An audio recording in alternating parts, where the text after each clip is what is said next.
আসসালামু আলাইকুম এভরিওয়ান, আশা করি সবাই ভালো আছেন। আজকে আমি চুলায় তৈরি করব ওভেন বেক পাস্তা। সেজন্য আমি পাস্তাটা সেদ্ধ করে নিচ্ছি এবং পাস্তাটার পানি ঝরিয়ে নেব। এখানে গ্রেট করা কিছু চিজ আছে, সাথে হচ্ছে কিউব করা মুরগির মাংস, পেঁয়াজ এবং রসুন কুচি আর ক্যাপসিকাম কুচি। এখন আমি হচ্ছে কিছু গোলমরিচ নিয়েছি, যেটা আমি একদম থেতে নিব যাতে স্ট্রং ফ্লেভার আসে, সেজন্য টাটকা নিয়েছি। আর প্যানের মধ্যে আমি হচ্ছে বাটার দিয়ে দিচ্ছি। বাটারটা ভালোভাবে নেড়ে চেড়ে একদম গলিয়ে নেওয়া পর্যন্ত অপেক্ষা করছি। এবার হচ্ছে 1 কাপ আমি এখানে ময়দা দিচ্ছি। ময়দাটা ভালোভাবে বাটারের সাথে মিক্সড হলে আমি এর মধ্যে দুধ দিয়ে দিচ্ছি। এবার দুধ দিয়ে ভালোভাবে নেড়ে চেড়ে দেখছি যে আমার একটু দুধের পরিমাণ কম হয়েছে, সেজন্য আমি এখানে কিছুটা পানি অ্যাড করলাম।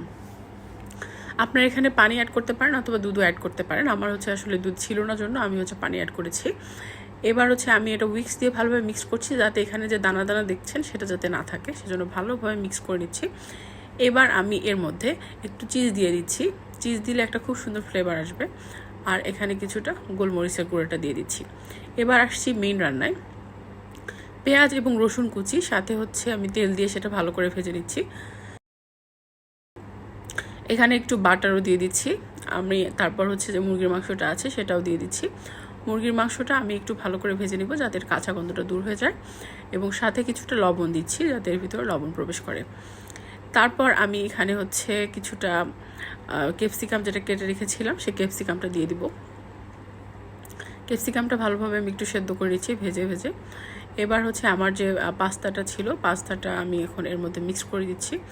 এখানে সয়া সস এবং ওয়েস্টার সস আমি দিয়ে দিলাম, এবং এটা আমি পরিমাণ দুই চা চামচ পরিমাণ দিয়েছি।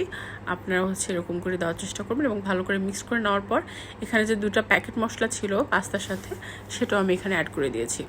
আমাদের প্রায় রান্না কিন্তু প্রায় শেষ হয়ে গেছে। আমি একটু লবণটা চেক করে দেখছি ঠিকঠাক আছে, এবং হচ্ছে আমি যে ক্রিমটা তৈরি করেছিলাম, এবার হচ্ছে এখানে ক্রিমটা আমি মিক্স করে দিচ্ছি।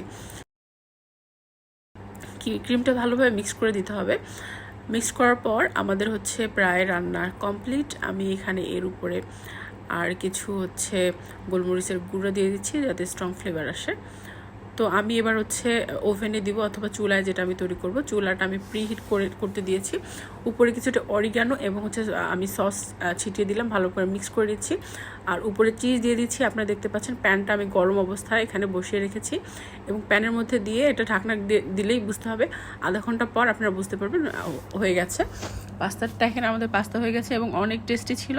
আপনারা সবাই ট্রাই করবেন এবং ভালো থাকবেন সবাই। আসসালামু আলাইকুম।